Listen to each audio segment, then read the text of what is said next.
أشهد أن لا إله إلا الله وحده لا شريك له وأشهد أن محمدا عبده ورسوله أما بعد فأعوذ بالله من الشيطان الرجيم بسم الله الرحمن الرحيم الحمد لله رب العالمين الرحمن الرحيم مالك يوم الدين إياك نعبد وإياك نستعين اهدنا الصراط المستقيم صراط الذين أنعمت عليهم غير المغضوب عليهم ولا الضالين حضرت صلی اللہ علیہ وسلم کی سیرت کے حوالے سے دو جمعے پہلے میں نے предишните си проповеди, преди 2 седмици, съм споменавал събития от живота на Хазрат Мухаммад саллалаху алейхи ва саллям. И не също споменавам събития, свързани от неговия живот. Неговата страст и готовност, жертвоготовност за единство, за установяването на единството на Бог, на което е било самата цел на неговото идване.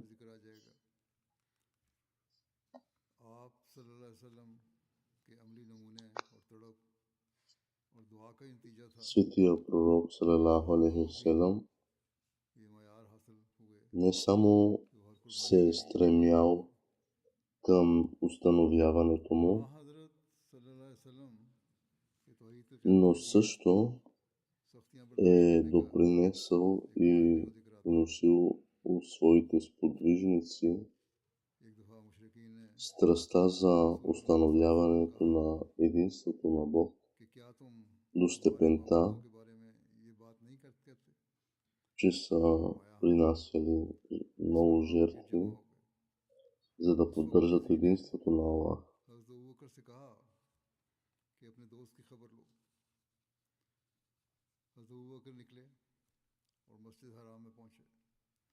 Светия пророк саллалаху е понасял трудности, за да поддържа единството на Бог.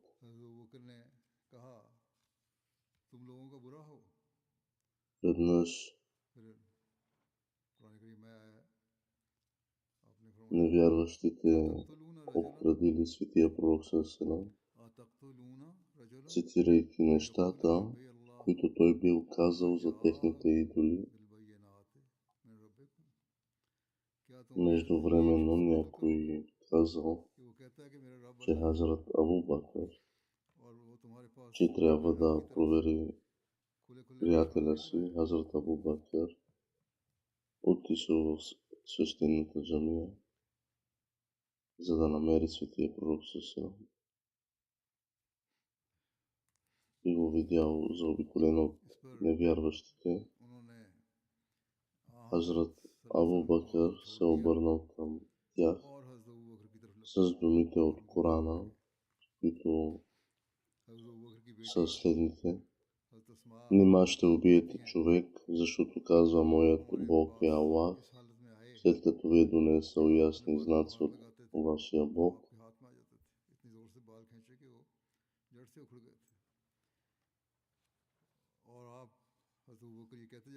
След това невярващите отклонили вниманието си от светия пророк саллалаху и се обърнали към Хазрат Абу Бакр Разинанху, и го пребили жестоко. Той бил убит до такава степен, че дъщерята на Хазрат Абу Бакр, записано е, че е казала, когато се връщал у дома си и докосвал косата си,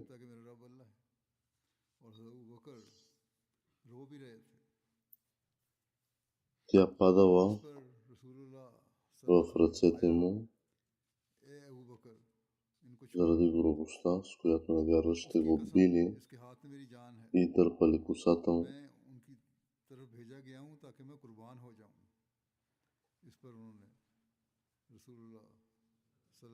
През цялото време Хазрат Абу Бакр продължавал да повтаря: благословен си ти, о Господарю на величието и почитта.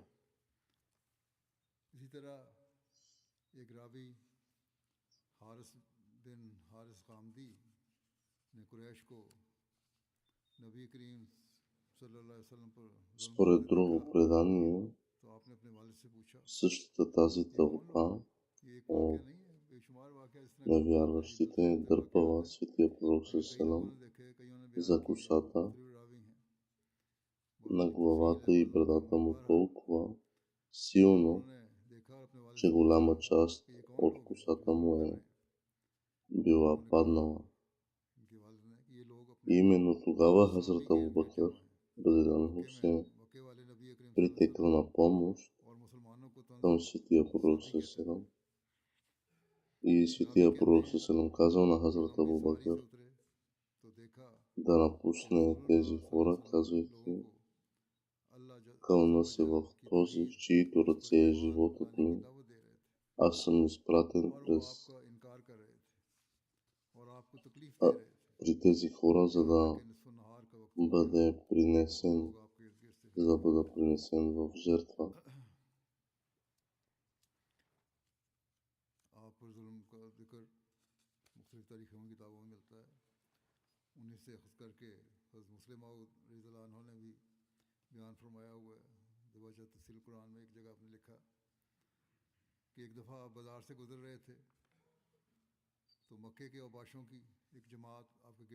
Харис бин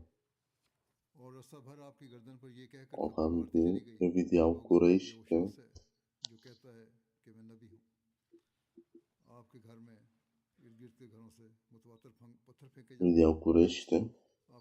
да прилагат жестокости към светия пророк салалаху алейхи ва салям, и е попитал баща си: кои са тези хора? Баща му отговорил, че са се събрали около Саби, име, което курейшите са дали на светия пророк ﷺ, за да му се подиграват.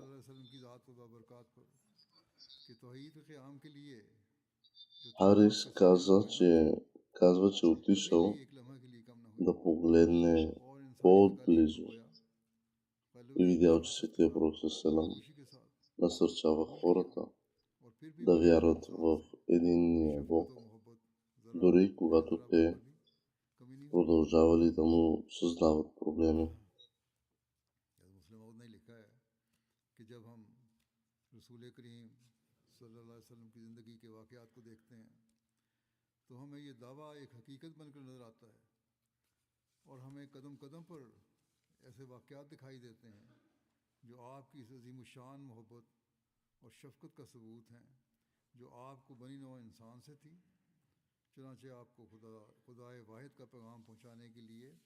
Хазрат Мирза Баширудин Махмуд Ахмад разинанху, вторият халиф, описва трудностите, пред които е бил изправен и се е сблъсквал светия пророк салалаху алейхи ва салям,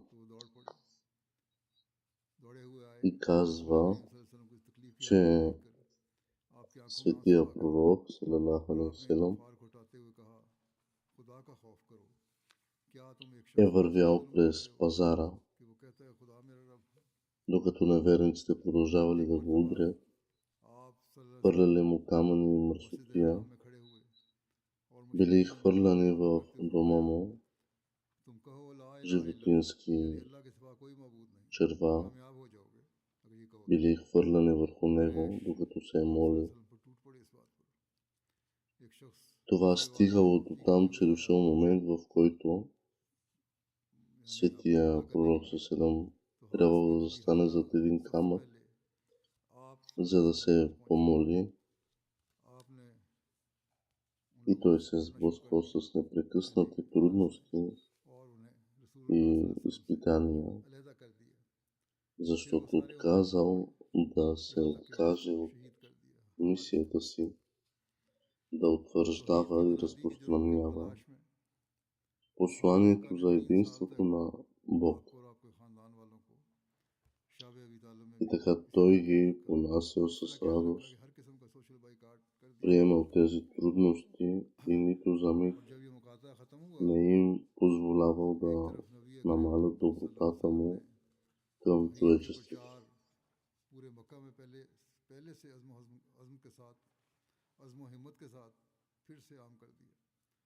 Хазрат Мирза Башир Ахмад Хазанаху е написал в книгата си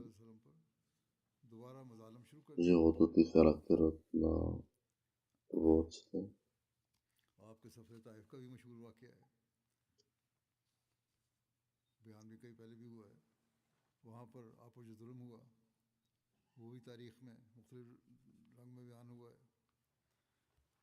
Когато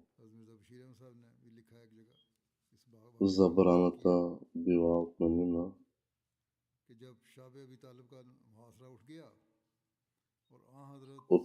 забраната била отменена,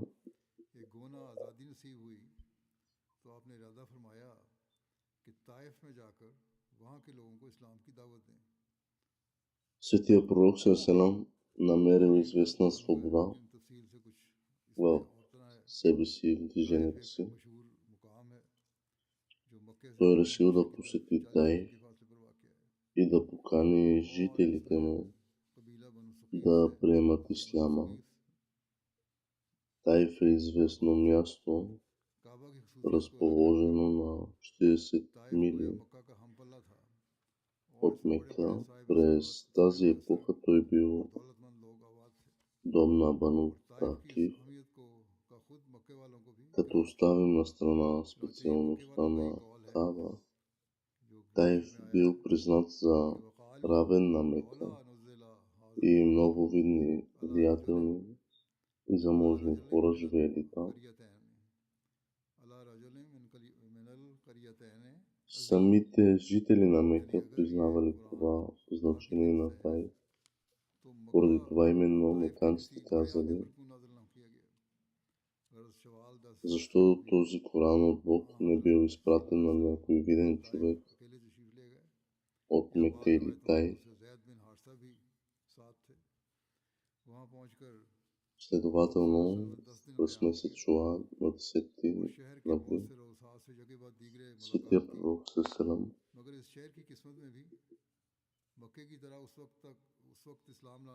предприел пътуване до Таиф сам и според други разкази Заид бин Харис също го придружил.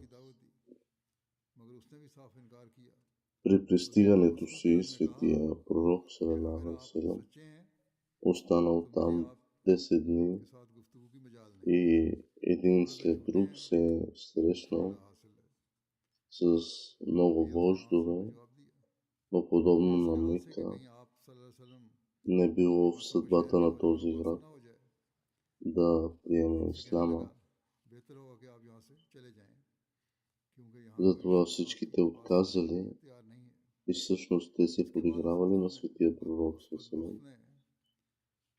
Накрая светия пророк Селам се приближил до великия вожд на Таиф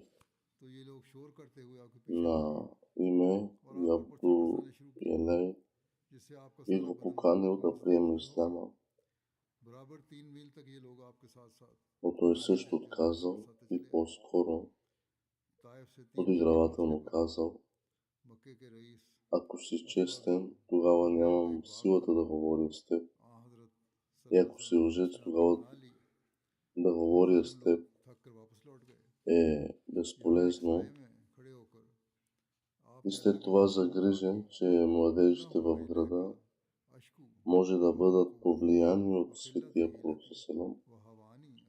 Той казал, че най-добре е да напуснеш това място, защото тук няма никой, който да е готов да те изслуша. И след това този зъл човек накарал злодеите от града да тръгнат след светия пророк Салам. Когато той напуснал града, тази тълпа преследвала светия пророк Салам и започнала да го напада с камъни, поради което цялото тяло на светия пророк Салам се е обляло в кръв и тези хора преследвали светия пророк Салам в продължение на около 3 мили, когато го проклинали и хвърляли камъни непрекъснато по него. На разстояние от 3 мили от Таиф имало една овощна градина, която принадлежала на вожд на Мека на име Утба бин Рабия. Светия пророк Салам се укрил в тази овощна градина и безмилостните му врагове се върнали изтощени. Той застанал под една сянка и светия пророк Салам се помолил на Аллах със следните думи: О Аллах, оплаквам ти се от моята безпомощност и неспособност и безпомощност пред хората. О Аллах мой, ти си най-милостивият, защото ти си пазителя и закрилника на слабите и безпомощните. Ти си моят Бог, търся убежище в светлината на Твоето лице. Ти си, който разсейва всяка тъмнина, и ти си, който дарява наследството на благодата в този свят и в отвъдния. По това време Утба и Шейба били в градината си. Когато видяли светия пророк салалаху алейхи ва салям в това състояние, може би развълнувани от близки или далечни роднини, или може би от национална отговорност, те изпратили на светия пророк салам поднос с грозде в ръката на своя християнски род на име Ад. Светия пророк салам ги взел и се обърнал към Ад, казвайки: откъде си и коя религия изповядваш? Той отговорил: аз съм от Ниневия. Отговорил Ад: и съм християнин. Светия пророк салам попитал: същата Ниневия, която е била дом на праведния Божий слуга Йона, син на Матей? Да, отговорил Ад. Но откъде знаеш за Йона? Той беше мой брат, казал светия пророк салам, защото беше пророк на Аллах. И аз също съм пророк на Аллах. Тогава светия пророк салам му проповядвал посланието на Ислама, което го трогнало много. Страстта си към искреността, той пристъпи напред и целуна ръцете на светия пророк салам. Утба и Шейба наблюдаваха тази клетка отдалеч. И затова, когато Ад се върна при тях, те казаха каквото се случи, че започна да целуваш ръцете на този човек. този човек ще съсипе вярата ти, докато твоята религия е по-добра от неговата.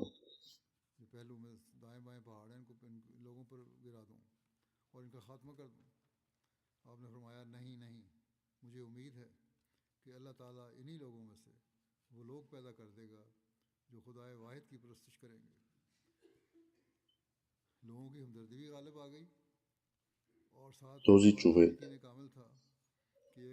Светия Пророк си починал известно време тази овощна градина.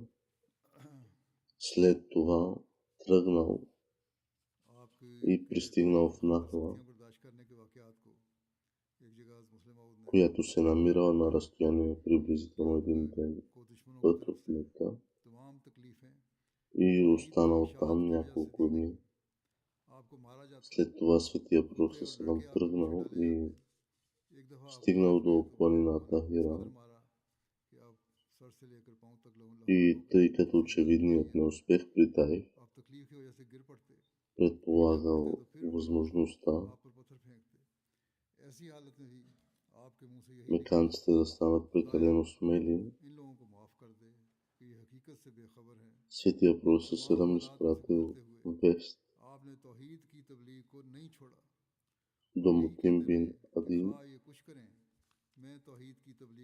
че иска да влезне в Мека. Можете ли да ми помогнете в това отношение, попитал, въпреки че Мутим бил твърд неверник. Нравът му бил благороден и във времена като тези било против природата на благородните араби да отказват. Поради тази причина, заедно с синовете и роднините си, напълно въоръжени, те застанали до Каба, изпратили вест до Светия Пророк саллаллаху алейхи ва саллям, че може да влезе. Светия Пророк саллаллаху алейхи ва саллям влязал и извършил това на Каба, а заедно с Мутим и децата си под ръководството на нечовете му. Светия Пророк саллаллаху влязал в дома си по пътя, когато Абу Джахл видял Мутим в това състояние, той бил изумен и попитал дали е дал убежище на Мухаммад саллаллаху алейхи ва саллям или стана негов последовател. Мутим отговорил: аз съм само този, който дава убежище, а не негов последовател.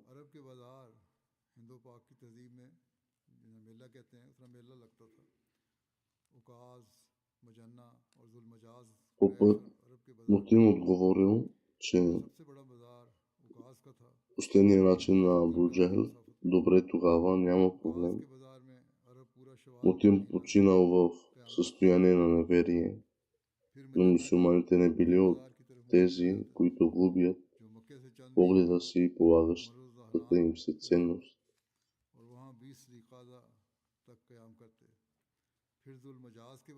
Когато съпругата му го попитала дали е преживял труден ден от битката при Охот, Светия Пророк саллаллаху алейхи ва саллям споменал този ден при Таиф, където се е сблъскал с големите трудности. Той разказал, че на връщане от Таиф един ангел дошъл при него и казал, че ако Светия Пророк саллаллаху пожелае, може да смаже този народ. И Таиф между две планини. Таиф е бил между две планини. Светия Пророк саллаллаху обаче отказал, казвайки, че се надява, че Аллах ще създаде от тях хора, които ще се покланят на единия Бог.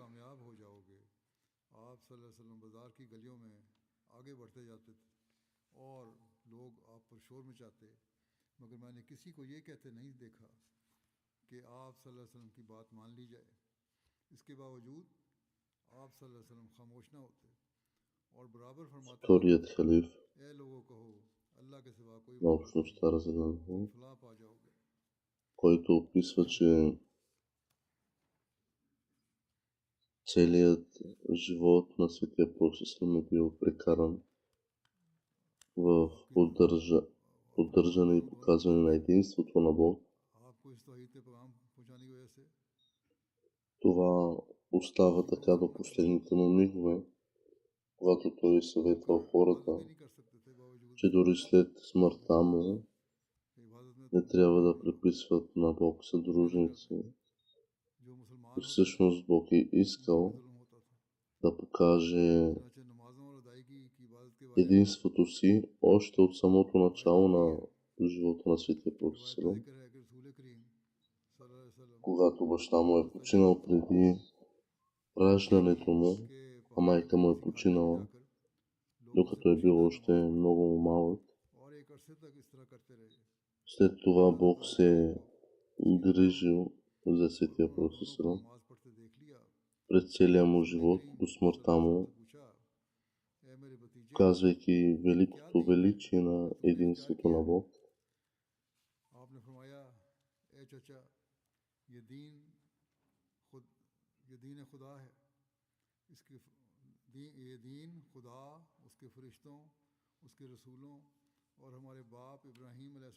Светия Пророк дори е ходил на пазарите около Мека, за да проповядва посланието за единния Бог.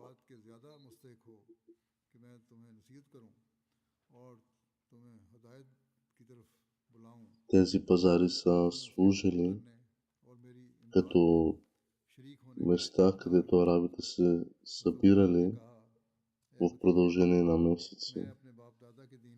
Светия Пророк е пътувал до тези пазари и е проповядвал посланието, с което е бил изпратен. Записано е, че Светия Пророк е казвал на хората: кажете, че няма друг Бог, освен Аллах, и ще намерите успех.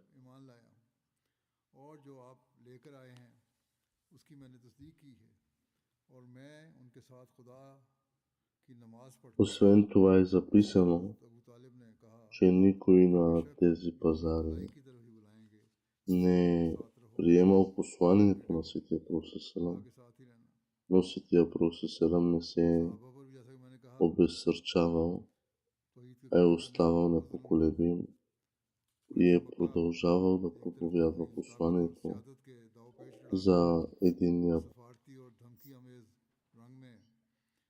докато невярващи са се опитвали да спрат Светия Пророк да проповядва посланието.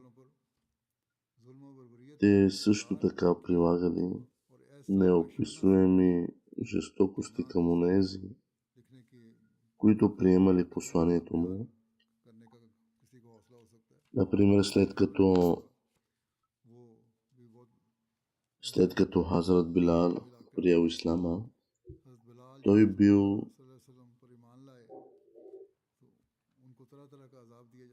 той често бил измъчван. Когато тези жестокости достигнали крайност, той викал Ахад, Ахад, което означава Бог е един, Бог е един. Той е продължавал да повтаря това.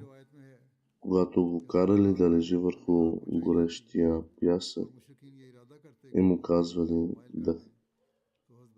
да хвали меканските идоли,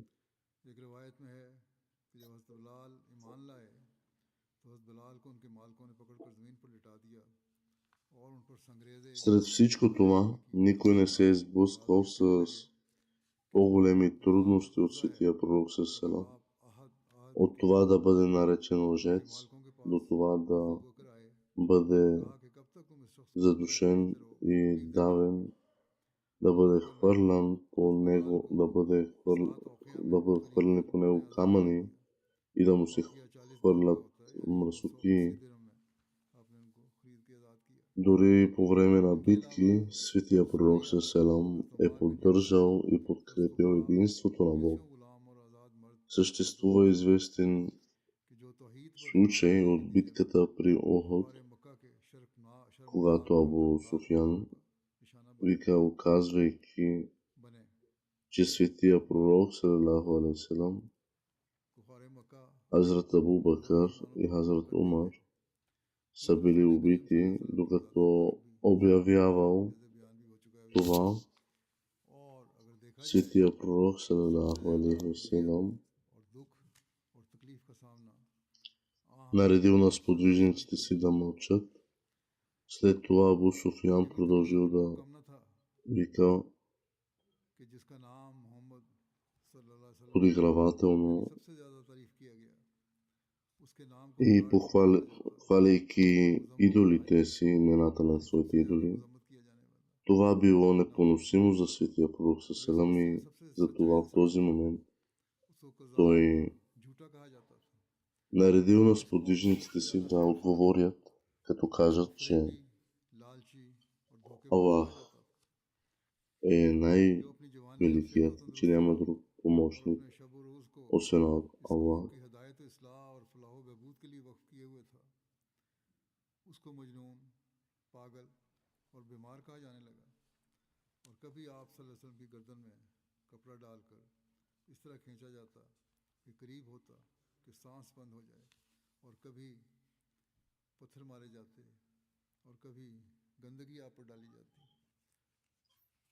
Обещания Месия Хазрат Мирза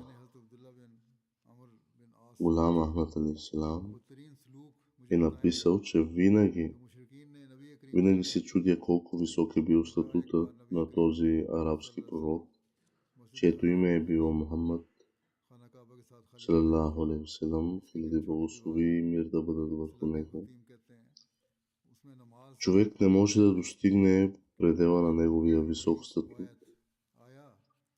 Такъв статус и не е дадено на друг човек да оцени правилно неговата духовна ефективност.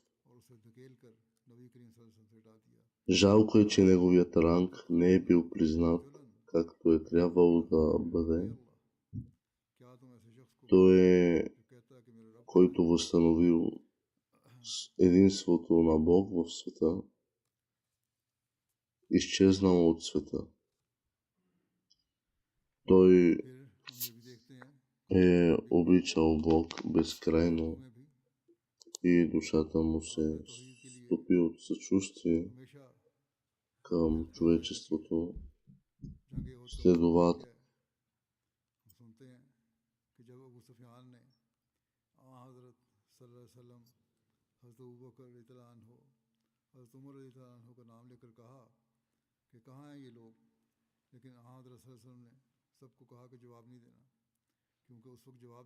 колко голям статут е имал светия пророк салам, обещания Месия е написал, че човек не може да достигне такъв предел на неговия висок статус и не е дадено на човека да оцени правилно неговата духовна ефективност. Жалко е, че неговият ранг не е бил признат, както е подобавало. Трябвало да бъде. Той е бил един от най-великите пророци, който е възстановил на света единството на Бог, изчезнал от света. Той обичаше Бог безкрайно и душата му се стопи от съчувствие към човечеството. Следователно,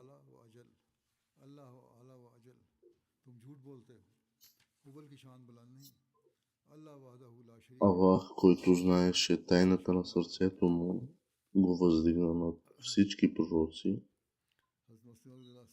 и всички първи и последни и му дари всичко, което е пожелал.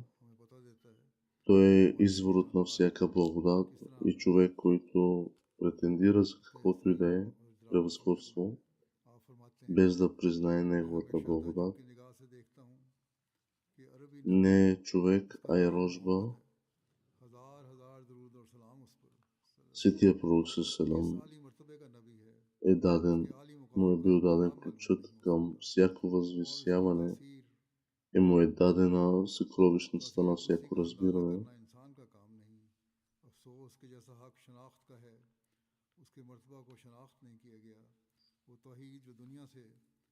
Как може човек да не признае неговата благодат, да каже, че той не е човек, а е рожба на Сатана? Защото Светия пророк Салам е бил един превъзходен пророк, на когото е бил даден ключът към възвисяването. Онзи, който не получава чрез него и е лишен завинаги, аз съм нищо и не притежавам нищо, бих бил крайно неблагодарен, ако не призная, че научих за истинското единство на Бог чрез този пророк. Постигнахме разпознаването на живия Бог чрез този съвършен пророк и чрез неговата светлина. Честа е да разговарям с Бог, чрез която виждаме неговото лице, ми беше дадена чрез този велик пророк, Хазрат Мухаммад салалаху алейхи ва салям.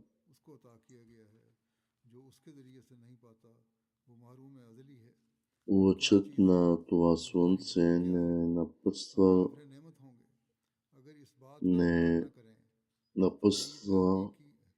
не пада като слънчева светлина върху мен. И аз извинявам се, лъчът на това слънце на напътствие пада като слънчева светлина над мен. И аз продължавам да бъда осветен само докато съм негов последовател.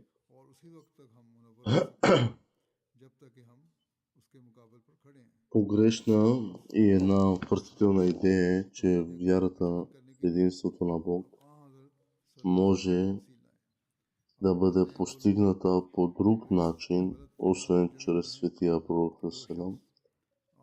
Нито пък човек може да постигне спасение без нея. Как може да има вяра в единството на Бог, освен ако няма пълна сигурност относно неговото съществуване? Затова бъдете сигурни, че вярата в единството на Бог може да бъде постигната само чрез пророк, както нашият Светия пророк Салам.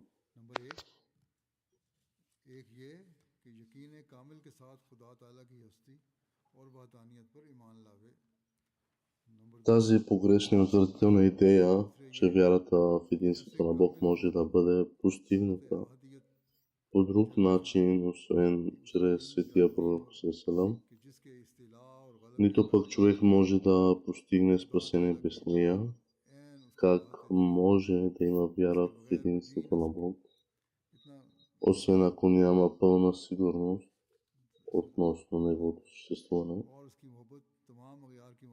Затова бъдете сигурни, че вярата в единството на Бог може да бъде постигната само чрез пророка, както нашият Светия пророк Салам убеди атеистите и язичниците на Арабия съществуването на всемогъщия Бог, като им показа хиляди небесни знамения. До днес истинските и съвършени последователи на Светия пророк Салам представят тези знамения на атеистите.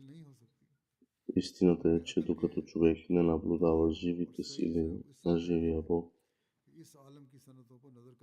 Сатаната не напуска сърцето му, нито истинското единство влиза в него, нито може да повярва със сигурност в съществуването на Бог. Това свято и съвършено единство се оценява само чрез Светия пророк Салам. Днес виждаме как хората по света, дори мусулманите в крайна сметка, стават атеисти, защото не обръщат достатъчно внимание на ученията на Светия Пророк ﷺ. Те разчитат само на собствения си интелект, който в своята несъвършена природа не може да обхване познанието за Бог, без да се размишлява и прилагат учения на Светия Пророк ﷺ. Е невъзможно истински да се разбере единството на Бога.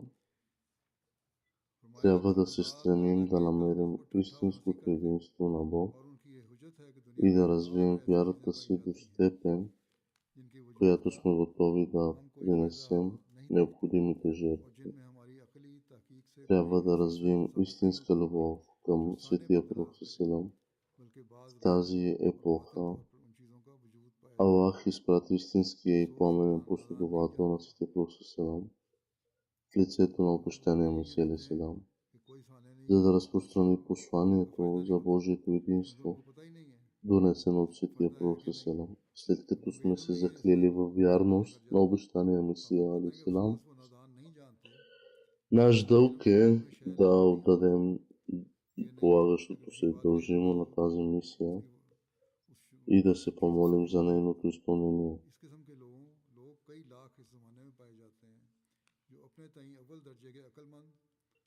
Да нашата вяра да постигне, особено през останалите дни на Рамазан, трябва да се молим да бъдем начело на установяването и поддържането на единството на Бог.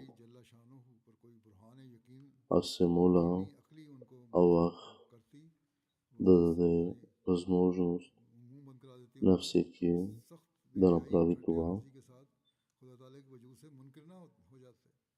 и призовавам всички за молитви за мюсюлманските страни, за да могат и те наистина да разберат единството на Бог и да действат в съответствие с Него, според учението на Хазрат Мухаммад саллаллаху алейхи ва саллям. Само тогава те ще бъдат спасени и само тогава ще бъдат защитени от нападенията на врага и антихриста и да действаме според ученията. Тогава ще успеем, тогава ще се запазим от злените на нашите врагове.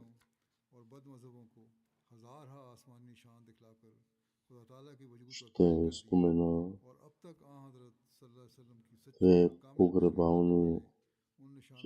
една погребална молитва.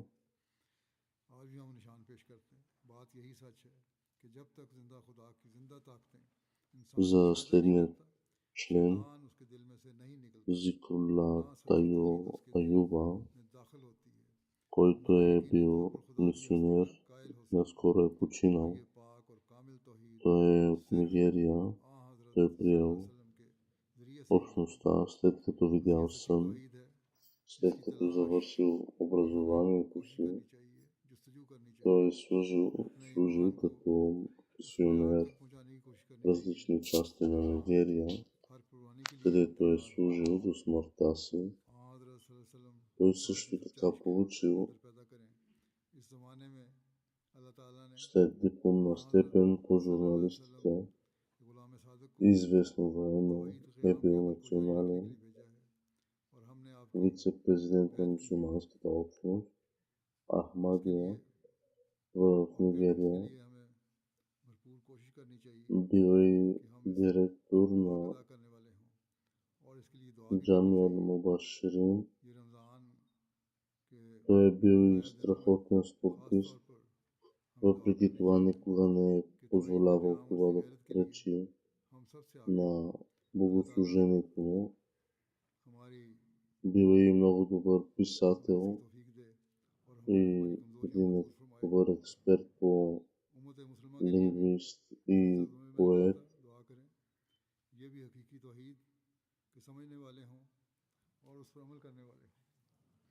Той оставил съпругата си, 3 сина и 5 дъщери.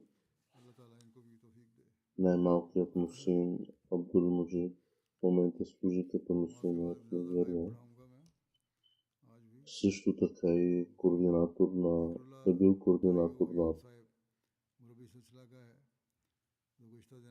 преглед на религиите в Нигерия.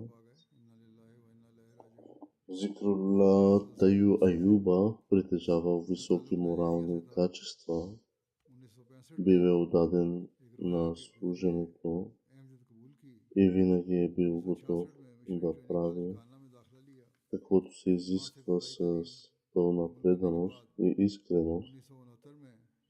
Той винаги е съветвал учениците си никога да не се оправдават, ако не си вършат работата. Той напътствал да се изпълняват директивите на халафът. Винаги е давал на първо място собствения си пример, което оставяло дълбоко впечатление и учениците му. Във всяка една работа винаги е извършвал с радост и усмивка. Аз също съм го виждал. Той е бил един много добър, скромен човек. Нека Аллах му даде добро място в рая. И аз свидетелствам, че съм виждал неговата голяма искреност и смирение. Моля се Аллах да дари починалия с прошка и милост и да издигне положението му. Амин.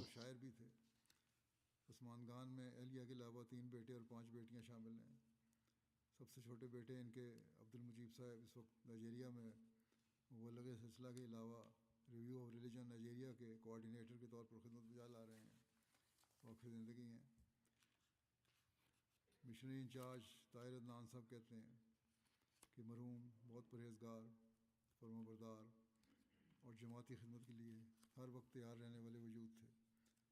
कहते हैं मुझे 20 साल से ज़्यादा अरसा तक उन्हें करीब से देखने का मौका मिला है और इस दौरान आपके आला किरदार, आजिज़ी, इनकिसारी, खिलाफत और निज़ाम जमात के साथ गैर मामूली वफादारी और इताअत के बहुत से नमूने मुशाहिदे किए।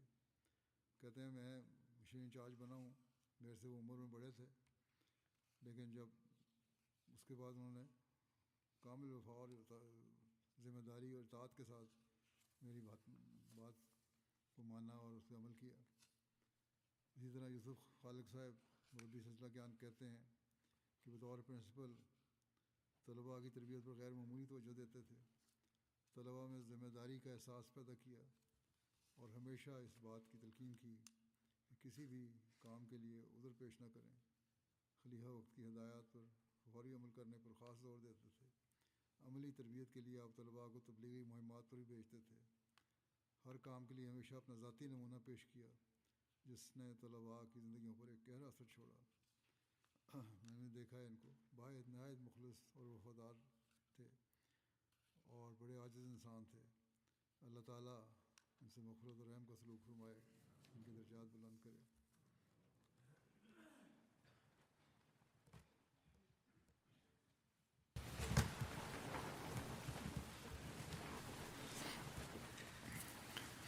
अल्हम्दुलिल्लाह नहमदुहु व नस्तईनुहु व नस्तग़फिरुहु व नु'मिनु बिही व नतवक्कलु अलैहि व नऊज़ु बिल्लाहि मिन शुरूरि अनफुसिना व मिन सय्यिआति अअमालिना मन यहदिहिल्लाहु फला मुदिल्ल लहु ومن يضلله فلا هادي له ونشهد أن لا إله إلا الله ونشهد أن محمدا عبده ورسوله عباد الله رحمكم الله إن الله يأمر بالعدل والإحسان وإيتاء ذي القربى وينهى عن الفحشاء والمنكر والبغي يعظكم لعلكم تذكرون اذكروا الله يذكركم وادعوه يستجب لكم ولذكر الله أكبر